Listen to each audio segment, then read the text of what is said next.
കേരളത്തിൽ ഏലിയൻസിന്റെ കടന്നുകയറ്റം ആരംഭിച്ചിട്ട് 6 മാസം. ഈ ആഴ്ചത്തെ പ്രധാന ഏലിയൻ വാർത്തകൾ. കൊച്ചിയിൽ തിയേറ്ററിന് മുന്നിൽ ഡാൻസ് കളിച്ച ഏലിയൻ ജോസ് പെരേരയും ഏലിയൻ അണ്ണനുമാണ് ഇപ്പോഴത്തെ സോഷ്യൽ മീഡിയ താരങ്ങൾ. ഇവർക്ക് പിന്നാലെ ഇന്റർവ്യൂ എടുക്കാൻ ന്യൂസ് ചാനൽസ് ഓടി നടക്കുകയാണ്.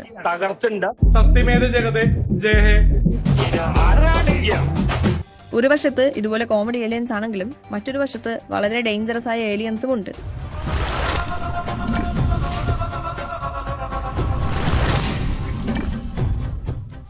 എന്നാൽ നമുക്ക് ഉപകാരമുള്ള ചില ഏലിയൻസും ഉണ്ട്. ചില ഹോട്ടൽസിലൊക്കെ ഏലിയൻസിന് ജോലിക്കെടുത്ത് തുടങ്ങിയിട്ടുണ്ട്. സ്വന്തമായി ബിസിനസ് സ്റ്റാർട്ട് ചെയ്യുന്ന ഏലിയൻസും ഉണ്ട്. നാട്ടുകാരെ പറ്റിച്ച് ജീവിക്കാൻ നോക്കുന്ന ചില സ്കാമർ ഏലിയൻസിന്റെ സ്കാമുകൾ കയ്യോടെ പൊക്കി നോ അഭിലാഷ് മാതൃകയായി. KPL കളിച്ചിട്ട് ക്യാഷ് കൊണ്ട് ഞാൻ ചന്ദ്രനി പോയി. ഇതൊരു സ്കാമാണ് ഗൈസ്. കഴിഞ്ഞ ആഴ്ച യൂട്യൂബിൽ തരംഗമായ ഏലിയൻ ഫാമിലി ഫൈറ്റിൽ പുതിയ വഴിത്തിരിവ്. ഒരു ഫോർച്യൂണർ വന്നതോടെയാണ് ആ കുടുംബത്തിലെ ഫൈറ്റ് എല്ലാം അവസാനിച്ചിരിക്കുന്നത്. കേരളത്തിലെ ആദ്യത്തെ ഇന്റർ സ്പീഷീസ് വിവാഹം ഇന്നലെ നടന്നു.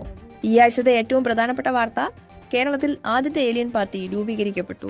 എനിക്ക് മുണ്ടുടുക്കാനും അറിയും, വേണമെങ്കിൽ മുണ്ടി കുത്തി വെക്കാനും അറിയും, മലയാളം സംസ്കരിക്കാനും അറിയും, മലയാളത്തിൽ തെറി പറയാനും അറിയും.